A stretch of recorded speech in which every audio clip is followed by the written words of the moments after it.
Hello guys, welcome to my new video. तो guys, जैसा कि आप सबने थंबनेल में देख ही लिया होगा, आज हम लोग क्या पढ़ेंगे? केमिकल और फिजिकल चेंज, यानी रासायनिक और भौतिक परिवर्तन। तो इसमें सबसे पहले क्या पढ़ेंगे? Chemical change. केमिकल चेंज क्या होता है? A change in which a new substance is formed. Chemical change में कोई नया सब्सटेंस फॉर्म होता है, कोई नया वस्तु फॉर्म होता है। सेकेंड पॉइंट क्या है? It is irreversible. इरिवर्सिबल मतलब वो जैसा था वैसा नहीं आ पाएगा। एग्जाम्पल से समझते हैं। जैसे मम्मी आटा ले ली, आटा आटा ले ली, उसमें क्या मिला दी? पानी। पानी मिला दी तो वो क्या बन जाता है? वो रोटी मतलब आटा का डो बन जाता है। फिर इसमें से जो ये ऑब्जेक्ट बना उसको अलग थोड़ी ना कर सकते, उसको उसके शेप में थोड़ी ना कर सकते। तो इसीलिए वो इरिवर्सिबल है, जिसको रिवर्स रिवर्स नहीं किया जा सकता। थर्ड पॉइंट क्या है? It is permanent change. वही मतलब जब इरिवर्सिबल है तो वो परमानेंट चेंज हो गया, क्योंकि अब इसको इसमें कन्वर्ट थोड़ी ना कर सकते। एग्जाम्पल से समझते हैं। Burning of paper. जैसे जब पेपर, समझ लीजिए ये पेपर है, ठीक है, इसको यहाँ से क्या लगा दिया गया? आग लगा दिया गया, तो ये जल के क्या बन जाएगा? राख बन जाएगा। फिर राख से हम लोग पेपर थोड़ी ना बना सकते। तो ये एक एग्जांपल है। ये सेकंड क्या है? कर्डिंग ऑफ मिल्क, मतलब दूध का दही जमना, इसका मतलब यही हुआ। ठीक है, तो जैसे, तो इसका मतलब क्या है कि दही से हम लोग दूध में कन्वर्ट नहीं कर सकते, क्योंकि ये परमानेंट चेंज होता है। थर्ड क्या है? Digestion of food. जब एक बार खाना डाइजेस्ट हो जाता है फिर उसको हम लोग उसी मतलब ओरिजिनल फॉर्म में कन्वर्ट नहीं कर सकते। लास्ट क्या है? Burning of candle. जैसे burning of paper, wood etcetera था, वैसे ही ये भी है बर्निंग ऑफ कैंडल। मान लीजिए ये कैंडल है, जल रहा है, फिर ये जो इसका मोम है वो जलते जलते यहाँ तक आ जाएगा। यहाँ तक अगर आ जाएगा तो फिर आप इसी इतने बड़ा, इतना लार्ज कर सकते हैं? नहीं कर सकते। तो इसीलिए यही था केमिकल चेंज। अब हम लोग पढ़ेंगे फिजिकल चेंज। फिजिकल चेंज में यही सब अपोजिट हो जाता है इसका। नेक्स्ट टॉपिक है फिजिकल चेंज, यानी भौतिक परिवर्तन। फिजिकल चेंज में मेनली 3 पॉइंट्स है। पहला पॉइंट है a change in which a new substance is not form. एक ऐसा चेंज जिसमें कोई न्यू सब्सटेंस ना फॉर्म हो, कोई नया पदार्थ ना बने। पर केमिकल चेंज में क्या होता था? उसमें नया सब्सटेंस फॉर्म होता था। अब सेकंड पॉइंट क्या है? It is reversible. मतलब ये कौन सा चेंज है? रिवर्स हो जाता है। वो जैसे फाइनल पोजीशन पे था, मतलब ओरिजिनल पोजीशन पे था, वैसा ही बन जाता है।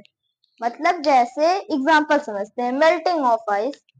तो जैसे मैं कहना ये चाह रहा हूँ, जैसे आइस है, वो जब हाई टेम्परेचर पे जाता है तो वाटर बन जाता है। वाटर बन जाता है। अगर यही वाटर को हम लोग लो टेम्परेचर पे ले जाए तो वो आइस बन जाता है। तो इसी का मतलब है रिवर्सिबल चेंज, मतलब वो रिवर्स हो जाता है। और ये कौन सा साइन है? ये रिवर्सिबल का साइन है। जैसे डिवाइड का साइन होता है, प्लस का साइन होता है, एक्सेट्रा बहुत साइन होते हैं, वैसे ही इसको डिनोट किया जाता है रिवर्सिबल चेंज को, इस साइन से। तो थर्ड पॉइंट है इट इज टेम्परेरी चेंज। ये क्या हो? ये कौन कैसा चेंज है? टेम्परेरी चेंज है। जैसे फिजिकल चेंज, मतलब जो केमिकल चेंज होता था वो परमानेंट चेंज होता था। उसको अगर वो एक बार चेंज हो जाए वो फिर अपने पोजीशन पे, ओरिजिनल पोजीशन पर नहीं जा सकता था, पर ये अपने ओरिजिनल पोजीशन पर जा सकता है। एग्जांपल देखते हैं। जैसे मैंने बताया ही मेल्टिंग ऑफ आइस। अब ग्लोइंग ऑफ बल्ब, मतलब बल्ब का चमकना। बल्ब को तो ओरिजिनल पोजीशन पे ला सकते हैं, वो बल्ब बंद कर दो, फिर बल्ब को ऑन कर दो, वो तो ओरिजिनल पोजीशन में आ ही गया। अब क्या है? Boiling of water. मान लीजिए एक यहाँ पर बाउल है, बाउल हो, उसको क्या दिया जा रहा है? हीट दिया जा रहा है। ठीक, तो इसका टेम्परेचर कैसा हो जाएगा? हाई हो जाएगा। इसमें ऐसे भाप बनने लगेंगे। ठीक, और अगर इसी के ऊपर से ये एक कोई रख दिया जाए प्लेट टाइप का, तो उसमें पानी इकट्ठा हो जाता है और अगर इसी को उठाकर ऐसे सरफेस पे रख दिया जाए, जमीन पे किसी रख दिया जाए, फिर वो अपने नॉर्मल टेम्परेचर पर आ जाएगा। यहाँ पर जब रहेगा तो हाई टेम्परेचर पे चला जाएगा, पर अगर ढक्कन बंद रहेगा तो वो अपने नॉर्मल टेम्परेचर पे आ जाएगा। जितना ml उसमें पानी था उतना ही आ जाएगा। ठीक। अब स्ट्रेचिंग ऑफ रबर, रबर को खींचना। ठीक। तो यहाँ पर देखिए गाइस, यहाँ पर रबर है, इसको खींचेंगे तो यहाँ इतना बड़ा हो गया, ओ इतना बड़ा। अब इसको अगर छोड़ देंगे तो ये इतना छोटा बन गया। ठीक। तो ये रिवर्स हो गया, इसका ओरिजिनल पोजीशन इतना था, फिर इसको खींचे, फिर इसका ओरिजिनल पोजीशन इतना ही हो गया। कोई चेंज हुआ? नहीं हुआ चेंज। तो गाइस अब चलिए हम लोग एक बार जो आज टॉपिक कवर करे हैं उसको एक बार पढ़ते हैं। तो हम लोगों ने क्या पहला टॉपिक लिया था? Chemical change. उसमें कितने पॉइंट्स थे? 3 पॉइंट्स थे। पहला कौन सा पॉइंट था? उसमें कोई नया सब्सटेंस बनता है, कोई नया पदार्थ बनता है। सेकंड क्या था? वो इरिवर्सिबल है, उसको रिवर्स नहीं किया जा सकता अगर एक बार जो चेंज हो जाए। और थर्ड क्या था? Permanent change. इसी का मतलब है वो परमानेंट चेंज है, जो एक बार चेंज हो जाए वो कभी भी चेंज नहीं होता।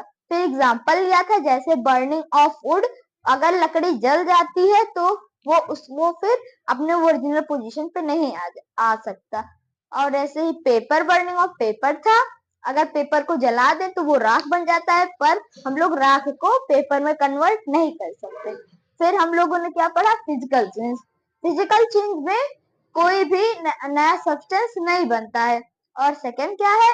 इट इज रिवर्सिबल, वो रिवर्स हो जाता है। थर्ड क्या था? क्या है? इट इज टेम्परेरी चेंज, ये टेम्परेरी चेंज होता है। एग्जाम्पल जैसे है melting of ice, glowing of bulb, boiling of water, extraction of rubber. अगर आपको मेरी वीडियो अच्छी लगी हो तो सब्सक्राइब जरूर करिएगा और शेयर करना मत भूलिएगा। Thank you.